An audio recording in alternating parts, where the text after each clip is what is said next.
परम सत्कार गुरु प्यारी सात संगत जी, राधा स्वामी जी। संगत जी, आज मैं आपको एक ऐसी सच्ची और अविश्वसनीय घटना सुनाने जा रही हूँ जो हाल ही में डेरा ब्यास की पावन धरती पर घटी है जी। और इस चमत्कार का साक्षी पूरा डेरा बना है जी। ये कोई साधारण घटना नहीं थी, ये खुद हजूर जी के द्वारा घटित ऐसा चमत्कार था जिसने ये बात बिल्कुल स्पष्ट कर दी कि हजूर जी और बड़े महाराज जी अलग नहीं बल्कि एक ही आत्मा के दो रूप है जी। ये वाक्य उन सभी के लिए जवाब है जो आज भी इस बात को लेकर असमंजस में है जी। कुछ लोग मानते हैं कि हजूर जी ही बड़े महाराज जी का दूसरा रूप है, जबकि कुछ लोग इसे मानने को तैयार ही नहीं।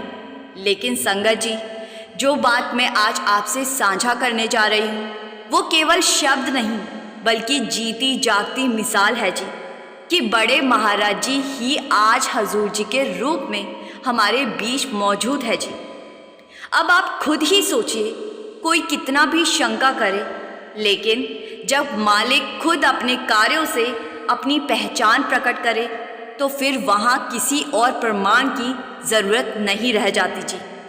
करीब 3-4 महीने पहले की बात है जी।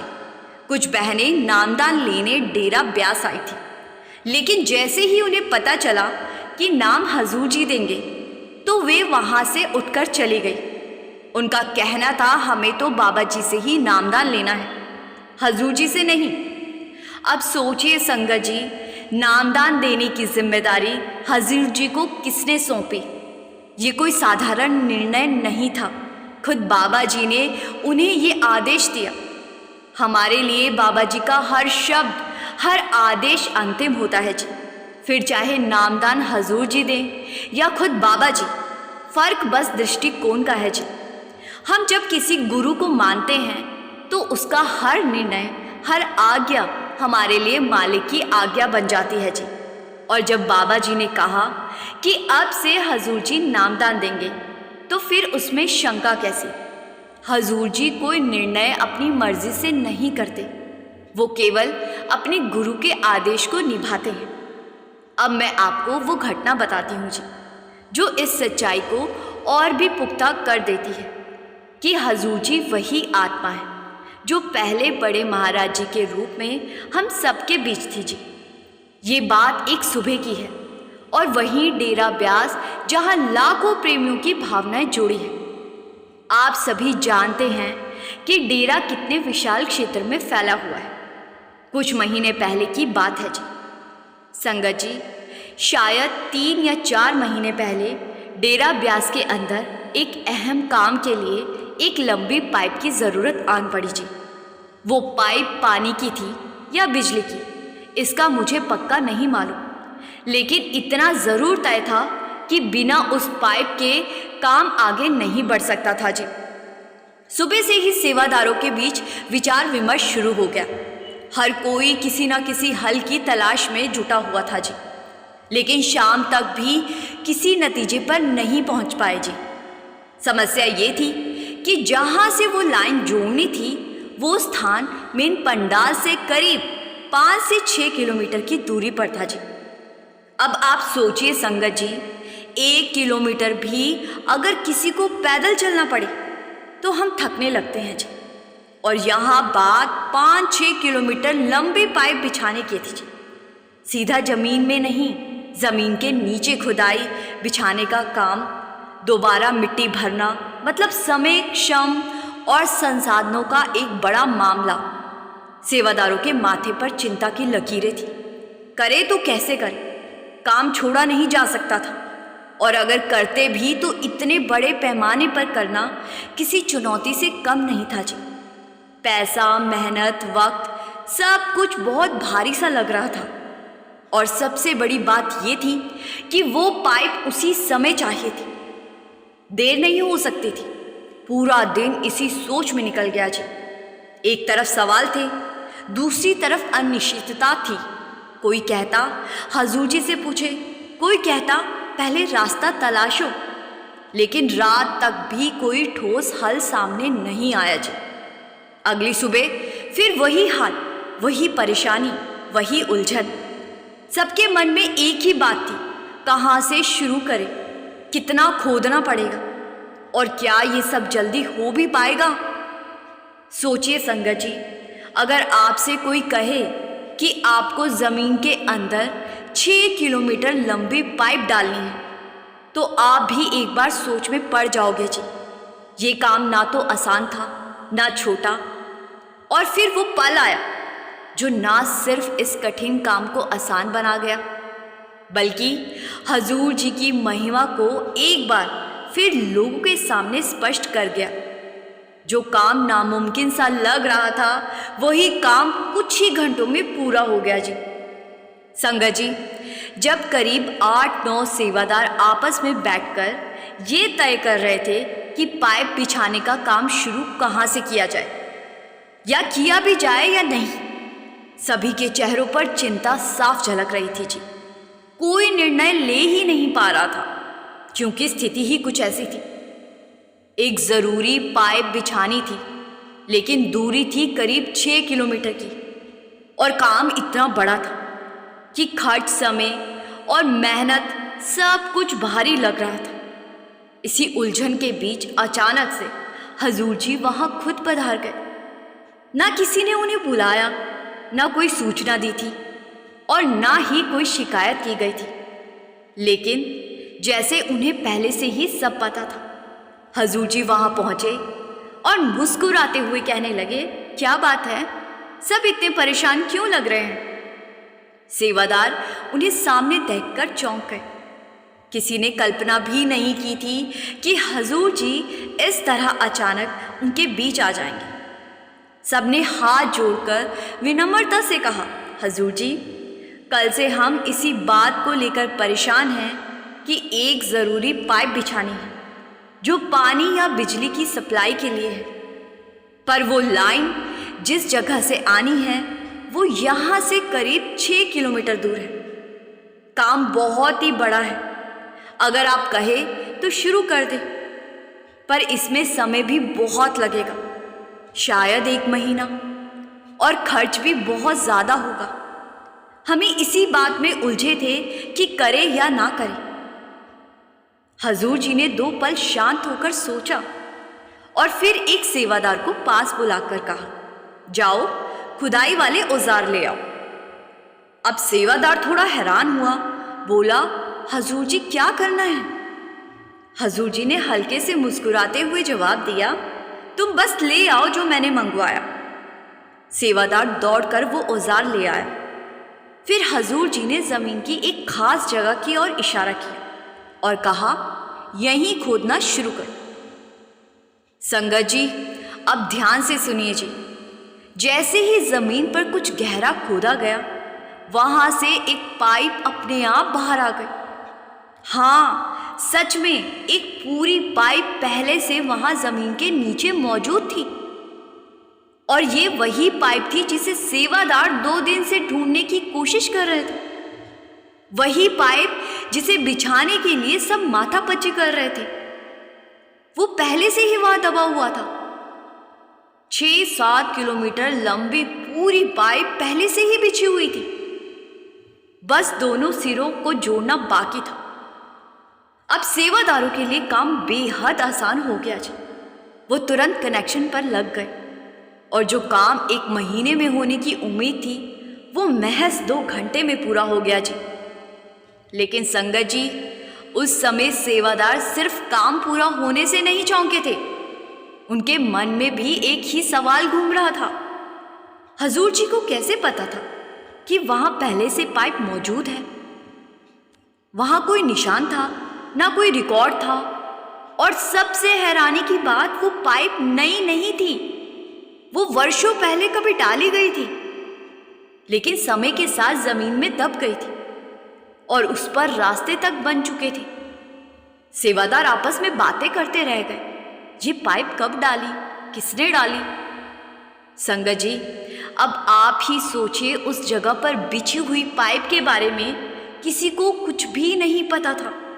ना कोई नक्शा था, ना कोई दस्तावेज, ना कोई पुरानी जानकारी या पहचान। जमीन के नीचे वो पाइप जैसे पूरी तरह से खो चुकी थी। और फिर भी हजूर जी ने बिल्कुल स्टिक उसी जगह पर इशारा किया जहां वो पाइप दबी हुई थी जी। ये कैसे संभव हो सकता है? संगत जी, सोचिए जरा, जैसे कोई अपने ही घर में कोई चीज जमीन में गाड़ दे और फिर बरसों बाद भी उसे याद रहे कि कहाँ रखी थी। ठीक वैसे ही वो पाइप भी कभी उसी आत्मा ने बिछाई थी और आज वही आत्मा वापस आकर खुद उसी स्थान की ओर इशारा कर रही है। जी हाँ, वही आत्मा जो पहले बड़े महाराज सावन सिंह जी के रूप में हमारे बीच थी जी, वही आज हजूर जी के रूप में सेवा कर रही है जी। जब सेवादारों ने उस पाइप को जमीन से निकलते देखा तो उनकी आंखों को यकीन ही नहीं हुआ। पहले तो सब हैरान खड़े रहे, फिर धीरे धीरे सबकी आंखें भर आई जी। संगत जी, वो वहीं खड़े होकर रोने लगे, क्योंकि 2 दिन से जिस चिंता और परेशानी में डूबे हुए थे उसका समाधान हजूर जी ने पलक झपकते कर दी। और सबसे बड़ा चमत्कार तो ये था कि वो पाइप जो इतने सालों से जमीन में दबी पड़ी थी अब भी पूरी तरह से सही सलामत थी। जब सेवादारों ने जांच की तो पता चला कि ये पाइप बड़े महाराज जी के ज़माने में बिछाई गई थी और आज के समय में इसका कोई रिकॉर्ड नहीं था।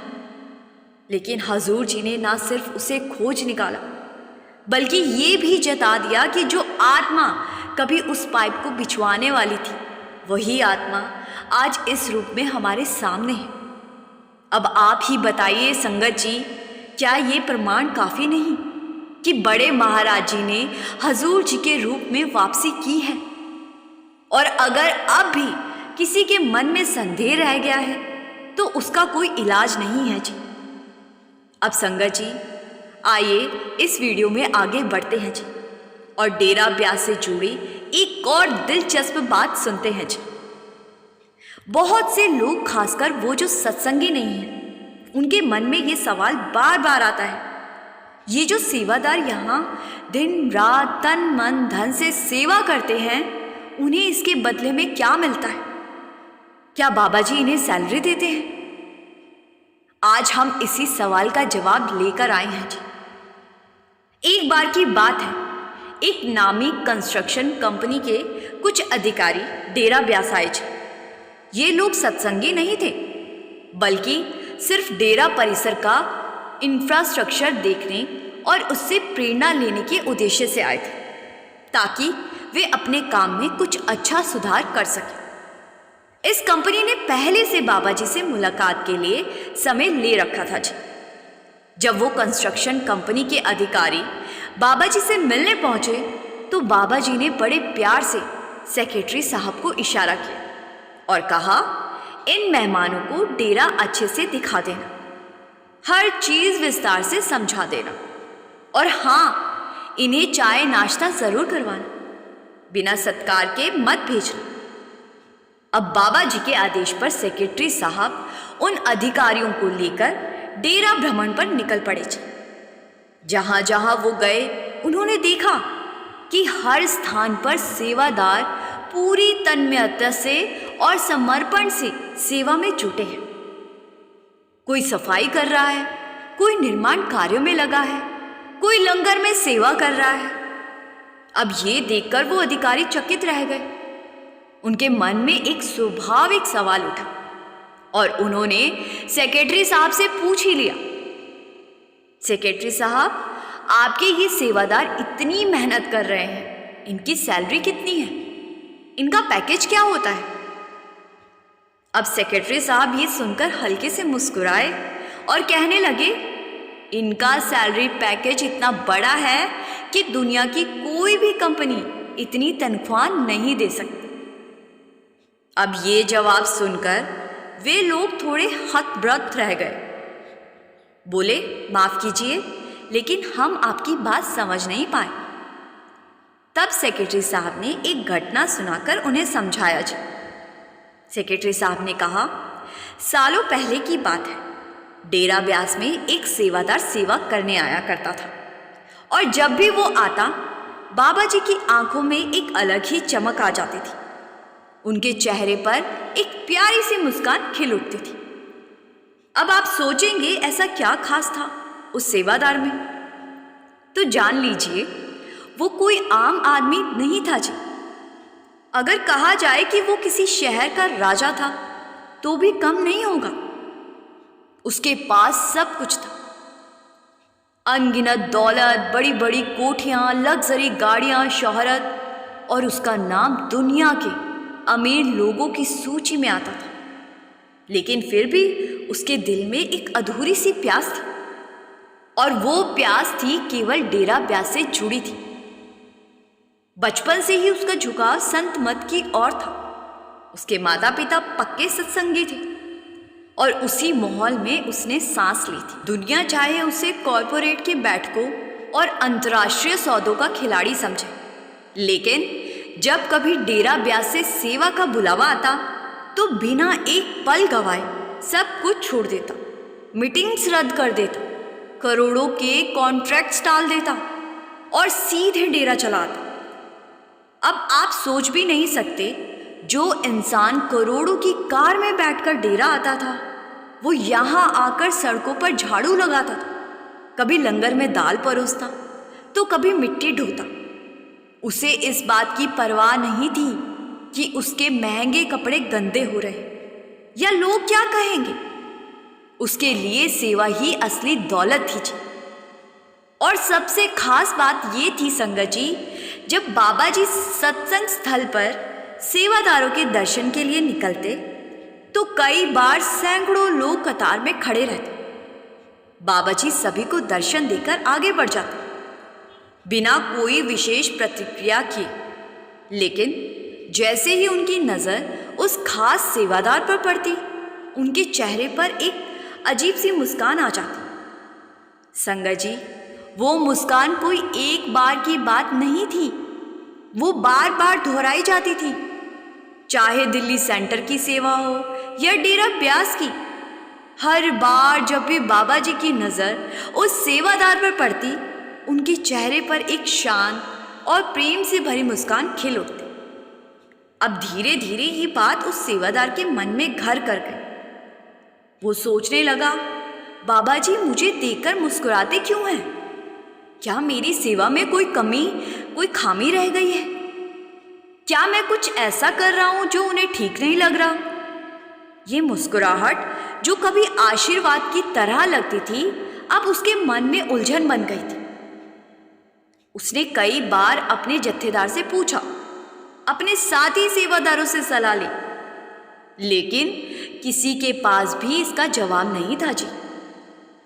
आखिरकार उसके जत्थेदार ने स्वयं बाबा जी के चरणों में विनती की और कहा, बाबा जी ये सेवादार अब बहुत सोच में पड़ गया है। जब भी आप उसे मुस्कुराहट देते हो तो उसके मन में बेचैनी बढ़ जाती है। ये सेवा भी अब पहले जैसी तन्मयता से नहीं कर पा रहा। कृपया करके आप खुद इसे समझा दीजिए। बाबा जी ने बड़ी सहजता और स्नेह के साथ सिर हिलाया और सेवादार को अपने पास बुलाया। वो सेवादार हाथ जोड़कर बाबा जी के सामने खड़ा हो गया जी और बड़ी मासूमियत से बोला, बाबा जी मैं बहुत दिनों से परेशान हूं। जब भी आप मुझे देखते हैं आप मुस्कुरा देते हैं और हर बार मैं यही सोचता हूं कि शायद मुझसे कोई गलती हो रही है। क्या मेरी सेवा ठीक नहीं है? क्या मैं कुछ गलत कर रहा हूं? बाबा जी ने उसकी आंखों में गहराई से देखा और उस शांत मुस्कान के साथ जवाब दिया, बेटा तेरी सेवा बहुत सुंदर है। तू अपने हर काम को बड़े प्रेम, श्रद्धा और समर्पण से करता है। मैं तुझसे बहुत प्रसन्न हूं, पर मैं तुझे देखकर इसीलिए मुस्कुराता था, इसीलिए खुश होता था क्योंकि तू मुझे अपने पुराने रूप की याद दिला देता है।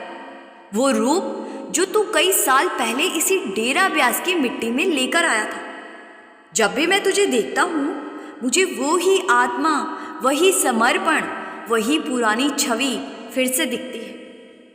अब सेवादार ये सुनकर थोड़ा चौंक गया और फिर विनम्र स्वर में बोला, बाबा जी मैं तो बचपन से ही डेरा आता रहा हूँ, सेवा भी करता रहा हूँ और जैसा हूँ वैसा ही शुरू से हूँ।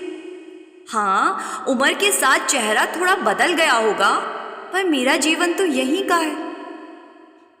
अब बाबा जी ने प्यार भरी मुस्कान के साथ सिर हिलाया और कहा, नहीं बेटा, मैं इस जन्म की नहीं, तेरे पिछले जन्म की बात कर रहा हूं, जब तू एक मजदूर हुआ करता था। अब ये सुनते ही वो सेवादार भीतर तक हिल गया जी। उसकी आंखें बाबा जी के चेहरे पर टिक गई जी, जैसे कोई बच्चा बहुत ही गहरे रहस्य को समझने की कोशिश कर रहा हो। बाबा जी ने उसकी उलझन को अपने स्नेह से पिघालते हुए कहा, उस जन्म में तू एक सीधा साधा मजदूर था, रोजी रोटी के लिए दिहाड़ी किया करता था। तू यहाँ इसी डेरा ब्यास में काम करता था, लेकिन सिर्फ मजदूरी के लिए तू देखा करता था कि कैसे महाराज जी दिन भर सेवा करवाने के बाद शाम को सबको दर्शन देते और अपने हाथों से प्रसाद भी बांटते। फिर एक दिन तेरे दिल में एक भाव उठा, आज मैं मजदूरी नहीं लूंगा, आज मैं सिर्फ सेवा करूंगा, गुरु के लिए सेवा करूंगा। तूने ये बात अपनी पत्नी से भी कही। वो सुनकर भावुक हो गई थी और बोली, अगर सेवा से गुरु के दर्शन और प्रसाद मिलते हैं तो एक दिन पेट खाली भी रह गया तो क्या फर्क पड़ता है। और संगत जी, उस दिन कुछ ऐसा हुआ जिसने उस सेवादार की जिंदगी की दिशा ही बदल दी थी जी।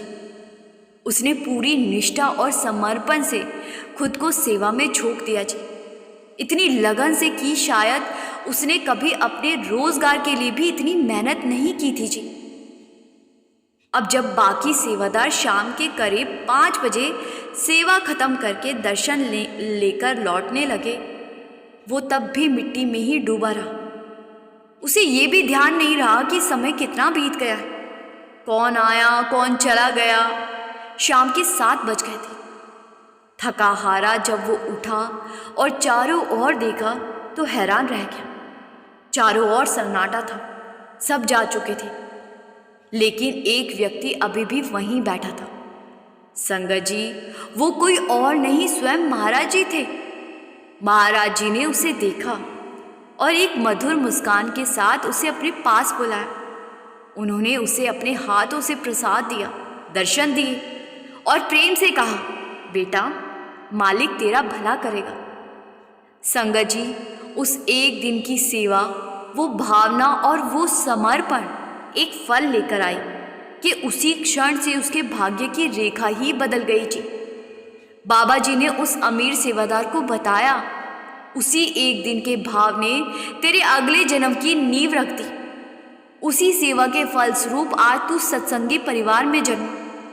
मालिक ने तुझे धन दौलत, मान सम्मान और सांसारिक वैभव से नवाजा, लेकिन उससे भी बड़ी बात यह है कि तुझे एक बार फिर गुरु की संगत, सेवा और सिमरन का अमूल्य अवसर दिया गया। तेरी पिछली जिंदगी की सेवा अधूरी रह गई थी, तेरा सच्चा समर्पण अधूरा रह गया था और इसी कारण तुझे फिर जन्म देकर मालिक ने वो अवसर फिर से दिया ताकि तू उस अधूरी सेवा को पूरा कर सके, उस प्रेम को फिर से जगा सके। अब बाबा जी की ये बातें सुनकर वो भाई एकदम शांत हो गया। उसकी आंखों से आंसू बहने लगे। अब उसके मन में कोई प्रश्न नहीं था, कोई उलझन नहीं बची थी। वो बाबा जी के चरणों में मौन कृतज्ञता के साथ झुक गया और फिर से उसी समर्पण के साथ अपनी सेवा में लग गया जी। सेक्रेटरी साहब जब ये पूरी बात सुना रहे थे तो वो कंपनी के अफसर बड़े ध्यान से हर एक शब्द सुन रहे थे जी। जैसे ही किस्सा पूरा हुआ, उनकी आंखों में विस्मय और चेहरे पर गहरी सोच थी जी। अब उन्हें समझ आ गया था कि सेवा के बदले जो मिलता है उसकी कोई वर्ल्डरी सैलरी से तुलना ही नहीं की जा सकती। सच कहा संगत जी, अगर किसी सेवादार को ये पूरी तरह से समझ आ जाए कि सेवा के बदले मालिक क्या देता है, तो शायद कोई भी सेवादार अपने घर वापस ना जाए। सेवा से जो मिलता है वो ना आंखों में मापा जा सकता है, ना ही पैसों में। वो तो एक ऐसी दौलत है जो सिर्फ आत्मा को तृप्त करती है जी। अब मैं आपको सेवा से जुड़ी एक और सच्ची बात सुनाती हूँ जी, जो उस जमाने की है जब बड़े महाराज जी सदगुरु की गद्दी पर विराजमान थे जी। उस समय डेरा ब्यास में निर्माण कार्य और अन्य सेवाओं के लिए बाहर से मजदूर बुलाए गए थे जी।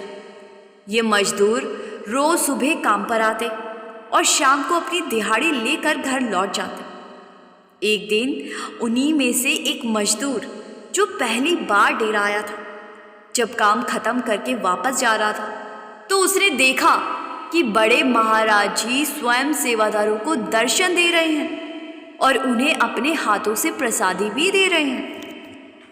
अब वो दृश्य उसके दिल को छू गया जी। जब वो घर पहुंचा तो उसने बड़े ही उत्साह से अपनी माँ को पूरी बात सुनाई। माँ ये सब सुनकर भावुक हो गई। उसने बेटे का हाथ थामकर कहा, बेटा, अगर उस दर से सेवा के बदले इतनी कृपा मिलती है तो तू कुछ दिन सिर्फ गुरु की सेवा कर, घर की चिंता मत कर। मैं और तेरे पिताजी किसी तरह घर संभाल लेंगे। माँ की बात सुनकर वो मजदूर अगले ही दिन फिर डेरा पहुंचा। वहां उसने पूरे 10 दिन तक तन मन धन से सेवा की। उसने हर काम को पूरी श्रद्धा और समर्पण से किया। ना कोई अपेक्षा, ना कोई स्वार्थ, बस सेवा करी है, यही भाव था उसके भीतर। लेकिन संगत जी, ठीक उन्हीं दिनों में उसके घर एक चमत्कार घटा। अब जिस जमीन को लोग वर्षों से बंजर समझते थे, जो ना तो बिकती थी और ना ही उस पर कुछ उगता था, वो जमीन अचानक ही एक अच्छे दाम में बिक गई। उनके घर कोई सज्जन आए और उन्होंने बिना ज्यादा कुछ पूछे उस जमीन के बदले 5 लाख रुपए दे दी और वो रकम मजदूर के पिताजी को थमा दी।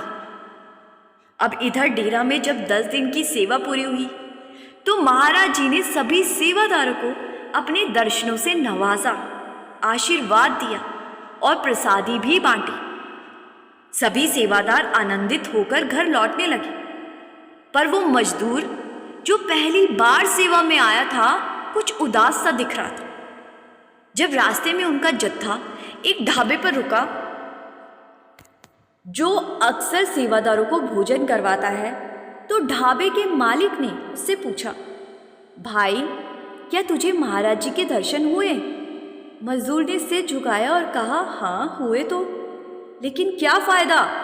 10 दिन सेवा की और बदले में सिर्फ ये छोटा सा प्रसाद मिला।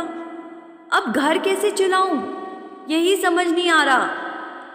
संगत जी, वो ढाबे वाला अपाहिज था। वो खुद डेरा नहीं जा सकता था, लेकिन उसका मन वहाँ की सेवा और प्रसादी की तड़प से भरा था। उसने मजदूर से कहा, भाई, अगर मैं तुझे 1000 रुपए दूं तो क्या तू मुझे ये प्रसादी दे देगा? मजदूर थोड़ी देर सोच में पड़ा, फिर मन में आया कि मेरे किसी काम का ही नहीं है ये प्रसादी और 1000 रुपए भी मिल रहे हैं। उसने झट से हामी भर दी और महाराज जी की दी हुई प्रसादी उस अपाहिज को दे दी और रुपए लेकर आगे बढ़ गया। पर संगत जी, जैसे ही वो अपने घर पहुंचा, देखा कि माँ बाप की आंखें आंसुओं से भरी है। वो घबरा गया और बोला, क्या हुआ माँ? माँ कांपती हुई आवाज में बोली, बेटा, तेरे पीछे से कोई सज्जन आए थे और हमारी जमीन को 5 लाख में खरीद लिया था। उन्होंने हमें 5 लाख रुपए नगद दे भी दिए थे, लेकिन वो पैसे चोरी हो गए। अब ये सुनकर मजदूर की हालत जैसे पत्थर सी हो गई। वो वहीं ठिठक गया और अपने मन में सोचने लगा, ये सब कुछ ठीक उसी समय हुआ जब मैंने गुरु की प्रसादी को पैसों में तोल दिया था। उसे उसी पल अपनी भारी गलती का एहसास हो गया। उसने माँ बाप को पूरी बात बताई, कैसे उसने महाराज जी की प्रसादी को पैसों में बदल दिया था। माँ ने आंसुओं के बीच उसे डांटा, बेटा, तूने गुरु की कृपा का सौदा कर डाला। वो प्रसादी नहीं थी, मालिक का आशीर्वाद था। वो सिर्फ खाने की चीज नहीं थी, तेरे भविष्य की कुंजी थी और तूने उसे पैसों में तोल दिया। उस रात वो मजदूर एक पल को भी नहीं सो सका जी। वो भीतर तक टूट गया। उसे गहरा पछतावा हुआ। अगले ही दिन वो फिर डेरा पहुंचा, सिर झुकाया और सेवा में लग गया जी। इस बार बिना किसी लालच, बिना किसी अपेक्षा, बस एक ही भाव के साथ, माफ कर दो मालिक, अब जो सेवा करूंगा वो तुम्हारे चरणों में सच्चे समर्पण के साथ होगी। संगत जी, यही तो असली सीख है। सेवा कोई सौदा नहीं होता। अगर हम सेवा को किसी इच्छा, किसी स्वार्थ या किसी मांग से जोड़ देंगे तो वो लेन देन बन जाएगी। और गुरु का रिश्ता कभी भी लेन देन का नहीं होता जी। गुरु सिर्फ प्रेम देखते हैं, भावना देखते हैं, समर्पण देखते हैं। सेवा का फल तभी मिलता है जब हम उसे निश्चल भाव से करें, बिना किसी अपेक्षा के करें। संगत जी, अब जाते जाते आपसे एक छोटी सी बेनती है जी। अगर आप इस कहानी से कुछ सीखे हो तो कमेंट में राधा स्वामी ज़रूर लिखिए जी। और इस चैनल को सब्सक्राइब करना मत भूलिए जी, ताकि ऐसी और सच्ची प्रेरणादायक बातें आप तक पहुंचती रहे जी। गुरु प्यारी सात संगत जी, राधा स्वामी जी।